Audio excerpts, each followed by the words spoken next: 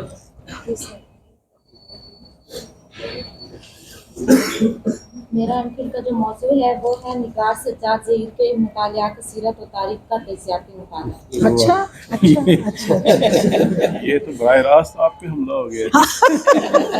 استشراقی حملہ.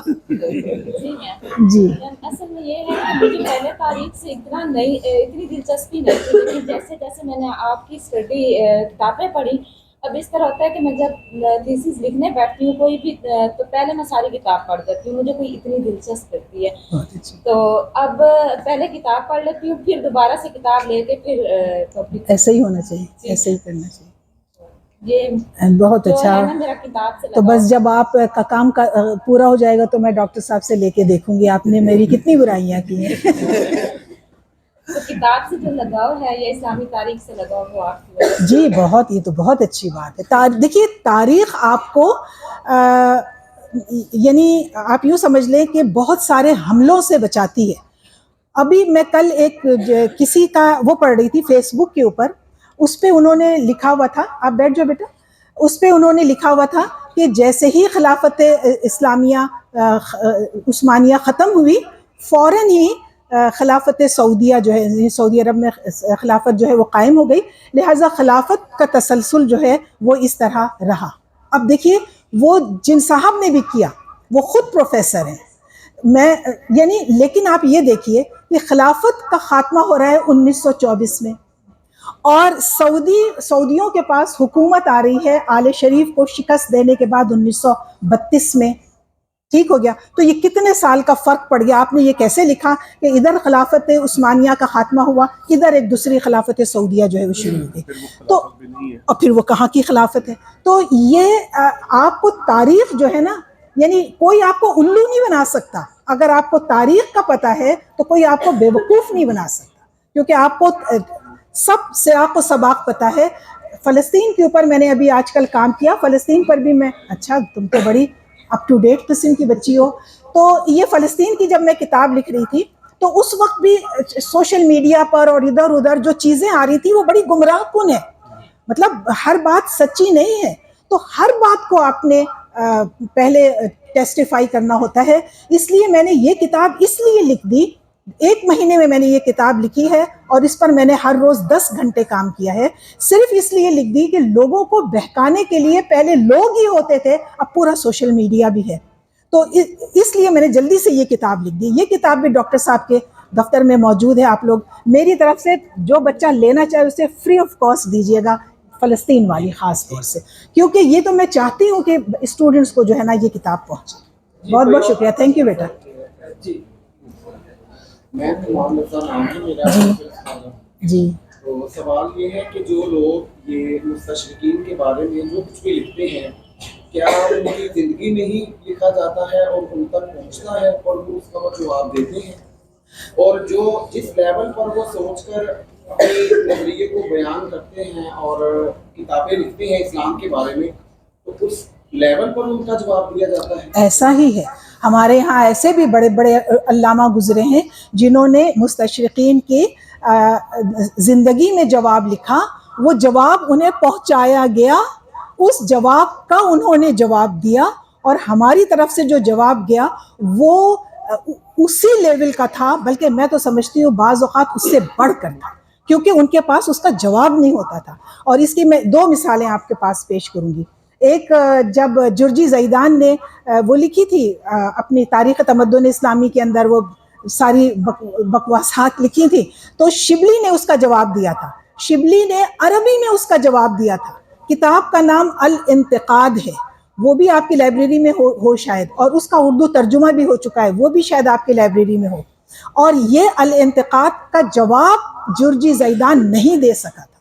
اور جرجی زیدان نے جو بعد میں شبلی کو خط لکھا تو یہ لکھا کہ بھی جی ہاں ٹھیک ہے، یوں سمجھنے میں یہ ہو گیا اور یہ سمجھنے میں وہ ہو گیا، اور 2-3 جگہ پر وہ اپنی بات پہ اڑا رہا. لیکن ہمارے پاس ایسے اسکالرز ہیں، اللہ آپ لوگوں کو بھی ایسا اسکالر بنائے کہ آپ نہ صرف یہ کہ ان کو جواب دیں، بلکہ اپنا جواب ان تک پہنچائیں اور ان کا جواب در جواب حاصل کریں. دوسری مثال میں آپ کو دوں گی اپنے ڈاکٹر ظفر اسحاق انصاری کی. جب شاخ کی پی ایچ ڈی کا تھیسس سامنے آیا جس میں اس نے حدیث کو مسترد کیا تھا، تو ہمارے یہاں سے ڈاکٹر ظفر اسحاق انصاری نے جواب دیا تھا، انڈیا سے ڈاکٹر مصطفیٰ اعظمی نے جواب دیا تھا، اور مصر کی تھی نابیہ ایبٹ، بلکہ وہ تو خود کرسچن تھی مگر انہوں نے بھی جواب دیا تھا.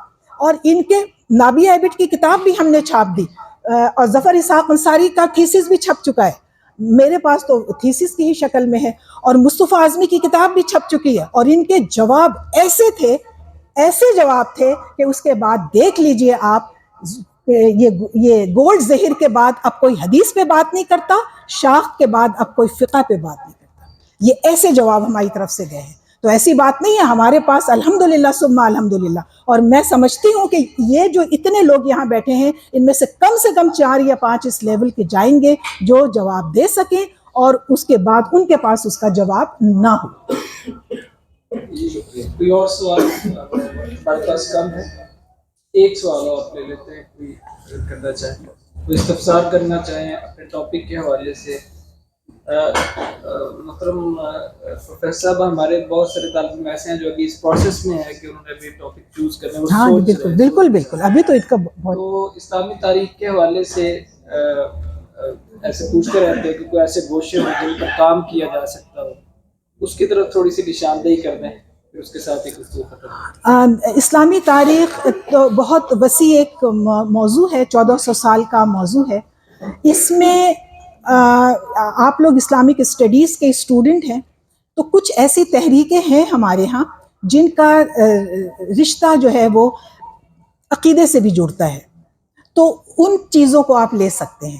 مثال کے طور پر خوارج کے اوپر آپ کے ہاں کام ہو سکتا ہے کیونکہ ان کا ایک عقیدہ تھا، بہرحال جو ان کا ایک خلافت کے حوالے سے، خلیفہ کے حوالے سے بہرحال ایک ان کا ایک نظریہ تھا. بہرحال آپ اس کو چاہے مانے نہ مانے وہ دوسری بات ہے، لیکن اس کو سامنے لانا یہ بھی ایک ٹاپک ہو سکتا ہے. اسی طرح سے معتزلہ ایک طبقہ تھا جو اب تقریباً وہ ہو چکا ہے، لیکن ان کے جو عقائد تھے اور معتزلی سورسز کی بنیاد پر معتزلہ کا مطالعہ، یہ ہوگا ایک کام اگر آپ کرنا چاہیں گے تو معتزلی سورسز پر. معتزلہ اس پر میں نے ایک کتاب لکھی ہے، مگر میں نے ہسٹوریکل پرسپیکٹو میں لکھا ہے، عقائد پہ زیادہ بات نہیں کی ہے، ان کی ہسٹری پہ زیادہ بات کی. یہ ہے وہ کتاب، اور اس میں میں نے ان کا ہسٹوریکل ڈیولپمنٹ بتایا ہے، لیکن اس میں عقیدے کو زیادہ نہیں چھیڑا ہے. وہ آپ لوگ چھیڑ سکتے ہیں کیونکہ آپ لوگ اسلامک اسٹڈیز کے اسٹوڈنٹ ہیں، تو معتزلہ کے اوپر بھی آپ لوگ اس طرح سے کام کر سکتے ہیں. اور جو ہمارے اسلامی تاریخ کے اندر جو تحریکیں اٹھی ہیں، ان تمام تحریکوں کے اوپر کام ہو سکتا ہے. جی ہاں، ہمارے پاس جو جیسے مختار سقفی کے اوپر بھی میری ایک کتاب ہے. یہ ایک کردار ہے پہلی صدی ہجری کا، اس کا ایک ہسٹوریکل بھی بیک گراؤنڈ ہے، لیکن اس کا ایک تھیولوجیکل بھی اس کی ایک سائیڈ ہے کہ وہ کس طریقے سے حضرت علی کی غیر فاطمی اولاد کو وہ مہدی اور یہ اور وہ ہے نا، تو پھر مہدی کا تصور اسی نے دیا تھا. یا آپ لوگ مہدیت پہ کام کر سکتے ہیں. مہدیت کے تصور، یعنی مہدیت کا جو تصور ہے، جو مذہبی عقیدہ ہے، اس کو لے کر لوگوں نے پولیٹیسائز کس طرح کیا، اور کتنے مہدی اٹھ کھڑے ہوئے. جون پور میں ایک مہدی اٹھ گئے، مہدی سوڈانی اٹھ گئے، اور فلاں یہ پہلا مہدی اس کو ہم کہہ سکتے ہیں. تو یہ پرسنالٹیز بھی آ سکتی ہیں. میرا اپنا جو ٹاپک تھا وہ عرب اور موالی تھا، یعنی عربوں کا نان عرب کے ساتھ جو ریلیشن شپ تھی،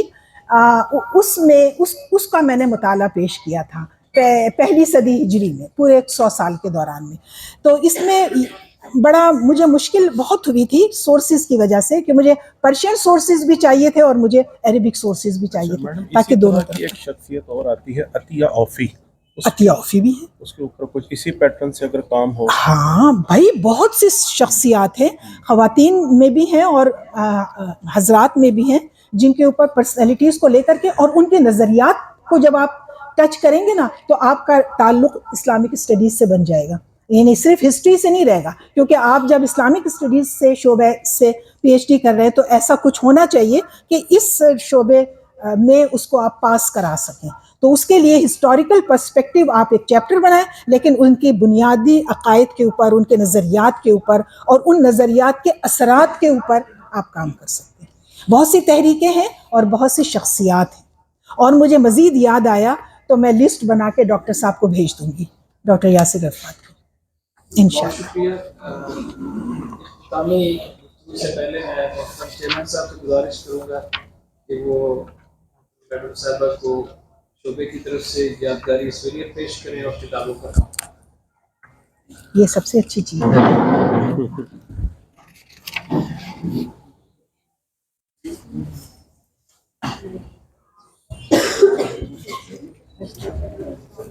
ڈاکٹر صاحب آئیے، اوہو اتنی خوبصورت. تھوڑا نیچے کریں، اوپر سے ایسے، اوپر سے ایسے. جی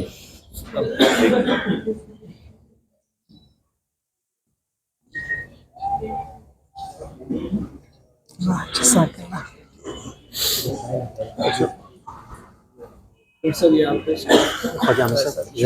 ہمارا جو اوہو، اس پہ تو میں سوچتی تھی ہر دفعہ آپ سے لڑوں گی کہ آپ مجھے نہیں بھیجتے، آپ نے مجھے اکٹھے سارا دے دیا. یہ بہت اچھا جریدہ ہے اور اس کے 2 شمارے ہیں بس میرے پاس، لیکن اب یہ ہے کہ میرا تو سفر الاحسان کے نام سے بھی ہے، سیرت چیئر سے شائع ہوتا رہا. الاحسان. اچھا میڈم صاحب، اگر آپ کی یہ کتاب بھی پڑھی جائے نا تو اس کے اندر بہت ساری چیزیں ہیں بطور موضوع اختیار کر سکتے ہیں. ہاں، یہ بھی دیکھیں ایک طرح سے انٹروڈکٹری سا ہے. ایک